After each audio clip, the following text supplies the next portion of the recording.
هل فكرت يوم إن الأزمة اللي بتعيشها دلوقتي ممكن تكون بداية جديدة لحياتك؟ يمكن أنت شايفها نهاية، بس الحقيقة إنها ممكن تكون بداية الطريق اللي يغير كل شيء. مكة نفسها بدأت كده، مكان قاحل، لا زرع ولا ماء. سيدة تركت مع طفلها الرضيع في وادي لا حياة فيه، لكن من قلب الأزمة دي تفجر زمزم، وبقى الوادي القاحل مركز النور اللي غير وجه الأرض.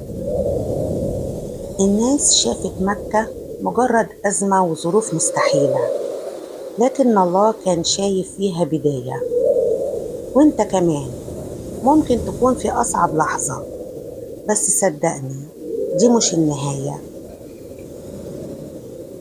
الرسول صلى الله عليه وسلم يوم ما بدأ دعوته لقى استهزاء، قسوة، حصار، فقر، وجوع. قريش أغلقت كل الأبواب، حتى أقرب الناس حاربوه. لكن من جوه الأزمة دي تولدت أمة، وتغير تاريخ العالم كله. تخيل سنوات الحصار في شعب أبي طالب، الظلام، الجوع، صراخ الأطفال. لكن بعدها بسنوات قليلة دخل الرسول صلى الله عليه وسلم مكة فاتحا، والناس كلها بتردد: جاء الحق وزهق الباطل. احنا ساعات بنشوف أزمتنا سجن، لكن ربنا شايفها مدرسة. احنا بنشوفها نهاية، وهو سبحانه شايفها بداية.